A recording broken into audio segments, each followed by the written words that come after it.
शिक्षणाचं माहेरघर पुण्यनगरीमध्ये बंजारा समाजाची धर्मसभा संपन्न झाली। या धर्मसभामध्ये बंजारा समाज जे 300 वर्षापासून जगद्गुरु संत सेवालाल महाराजांच्या विचारधारेवर चालत आहे, त्यांच्या पावलावर पाऊल ठेवून एक धर्माने चालत आहे, याकरिता एक आचारसंहिता तयार करण्यात आली।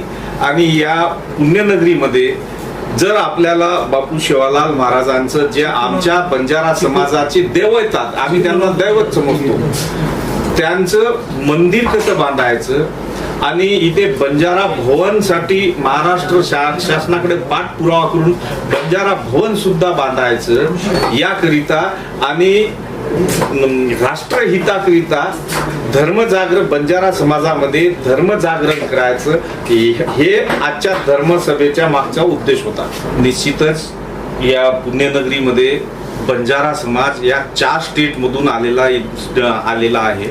महाराष्ट्र, कर्नाटक, आंध्र आणि तेलंगणा या 4 स्टेट मधून बंजारा समाज इथे जवळजवळ 2.5 ते 3.25 लाख आमचा समाज इथं आज स्थायिक झालेला आहे। पूर्वी बंजारा समाज हा भटकंती करत होता, नोमॅडिक ट्राईब्स म्हणून आता विजे कॅटेगरीमध्ये आम्ही आलेलो आहोत आणि बंजारा समाज आज इथे स्थायिक झाला, बिझनेसच्या माध्यमातून स्थायिक झाला, शिक्षण क्षेत्राच्या माध्यमातून स्थायिक झाला, व्यवसायाच्या माध्यमातून स्थायिक झाला। तर इथे सुद्धा बंजारा भवन व्हावं अशी आमच्या बंजारा समाजाच्या स्थानिक सगळ्या समाजांची इच्छा असल्यामुळे महाराष्ट्र शासनाने माननीय देवेंद्रजी फडणवीस साहेबांनी आणि नरेंद्रजी मोदी साहेबांनी पोरादेवीला 730 कोटी रुपये दिले। परत मागे जे शिखर परिषद झाली त्यामध्ये ते 530 कोटी रुपये पोरादेवी तीर्थक्षेत्र विकासासाठी दिले आणि हे सगळं आमच्या महंतांच्या विनंतीला मान देऊन शासनाने दिलेलं आहे। आम्ही मुख्यमंत्री माननीय देवेंद्रजी फडणवीस साहेबांकडे बंजारा समाजाकडे पुणे येथे बंजारा समाज व्हावं याकरिता 100 कोटीची निश्चितच मागणी करू। तर बंजारा समाजाचे जगद्गुरु संत सेवालाल महाराज हे एक संतच नाही तर एक विज्ञानवादी संत होऊन गेले। ते 350 वर्षापूर्वी त्यांची जी भविष्यवाणी आहे, त्यांचे जे बोल आहे, त्यांचे जे आशीर्वाद आहे हे चमत्कारिक तर होते पण विज्ञानवादी होते। ते आमच्यासाठी देवत असल्यामुळे देवतांचं मंदिर असते, भगवान भगवतीचं मंदिर असते। पुतळा हा थोर पुरुष महात्मा यांचा पुतळा असते, म्हणून आमची एक इच्छा आहे की हा जो वाद आहे या वाद मिटवण्यासाठीच आम्ही इथे आलेला।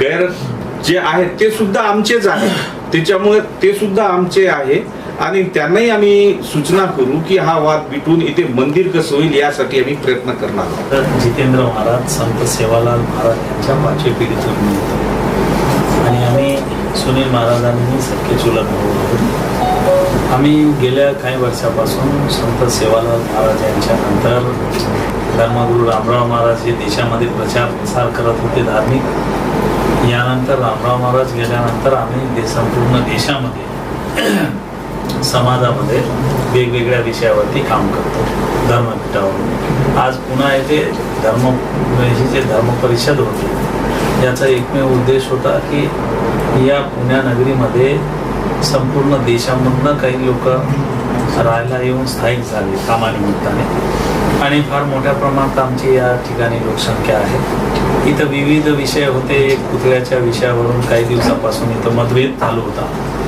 त्याच्यानंतर आमच्या माहितीप्रमाणे या पुण्यनगरीमध्ये धर्मांतराचा विषय होता। समाजामधले काही 1% मंडळी जी आहे त्यांना काही प्रमाणात आम्हीच दाखवून ते दुसऱ्या याच्यामध्ये धर्मांतर होत असल्याचं आम्हाला ते समजलं। हे सुद्धा सर्व लोकांना याच्याकडे लक्ष केंद्रित करण्याच्या हेतूने, या सगळ्या विषयाच्या हेतूने आज आम्ही इथं धर्मसभा बोलावली। याच्यामध्ये आमचे पुण्यामधनं काम करणारी जी हे आमची मोठ्या प्रमाणात युवकांची फळी आहे, या फळीला हा संदेश आम्हाला द्यायचा होता की प्रथम आपलं गोर बंजारा समाजाची काशी ही पोरादेवीला आहे, त्याचा संदेश समाजामधल्या काही विषयावरती अंतिम सर्वांना आहे। आणि समाजामधला धर्मांतर याच्याकडे लक्ष सगळ्यांना केंद्रित करावं लागेल. आपल्याला कोणत्याही धर्माची धार्मिक भावना न दुखवता आपल्या धर्माच्या काही रूढी संस्कृती परंपरा ही जोपासायची आहे, ती अबाधित ठेवण्याकरता या सगळ्या बाबीकडे लक्ष द्यावं. इथचा मतभेद कमी करून जो इथं पुतळ्याचा वाद होता, तो पुतळा म्हणजे संत सेवालाल महाराजाला काही लोक क्रांतिकारी म्हणतात, योद्धा म्हणतात, त्या सगळ्या गोष्टी आम्ही त्यांचे वंशज म्हणून संपूर्ण देशामध्ये संत सेवालाल महाराज यांच्या विचाराचा प्रचार प्रसार करतो. माझं नाव रविराज शंकर राठोड. मी बंजारा समाजातील संत महंत, अखिल भारतीय धर्मगुरू ह्या सगळ्यांचं समाजासाठी एक आशीर्वचन मिळावं. धर्मांतरित हा विषय आहे तो समाजापर्यंत, तळागाळातील लोकांपर्यंत, सर्वांपर्यंत पोचावा आणि समाजातील जे चाललेलं जे विद्रुपीकरण जे आहे ते संत महंत यांच्या मुखातून किंवा यांच्या आशीर्वचनातून समाजापर्यंत पोचावा, हाच आपला मेन मनसुबा आणि मेन उद्देश होता. सभा आयोजक रमेश चव्हाण, आम्ही सर्व समन्वयक आहे धर्मसभेचे, आणि आम्ही एक मागणी केली होती संतांकडे की ज्या संघटना स्वतःच्या विचाराने चालत आहेत, ज्यांना कुठल्याही धर्माशी बांधिलकी नाही आहे, तर शेवटी तुम्ही माता माऊली आहात, तुम्ही आम्हाला सगळे पोटात घेणार, तुम्ही हा संभ्रम दूर केला पाहिजे की जे उद्या कुठली संघटना येणार कोणत्याही वैचारिक गोष्टीवरती वेगळा विचार मांडणार, तर तुम्ही स्वतः या, तुम्ही समाजाला प्रबोधन करा. कारण समाजात दोन गट पडत चालले होते, तर तुम्ही तुमचा समाज ऐकणार, बाकी कोणाचं ऐकणार नाही. म्हणून आम्ही मागणी केली आणि त्या कारणासाठी महाराज लोक आज आली आहे. आम्ही जाहीर निमंत्रण दिलं होतं, ज्यांची याची इच्छा होती ते सगळे आले होते. महाराज लोक हे यवतमाळवरनं इथं आलेत, पोहरागडवरनं. पोहरागडचे महंत आहेत आणि त्याचप्रमाणे बाबूसिंग महाराज यांची तब्येत अचानकपणे बिघडल्यामुळे ते येऊ शकले नाही. सकाळी आमचा फोन झाला आणि कबीरदास महाराज यांच्या घरात स्वतःचं लग्न होतं घरामध्ये, त्याच्यामुळे ते येऊ शकले नाही.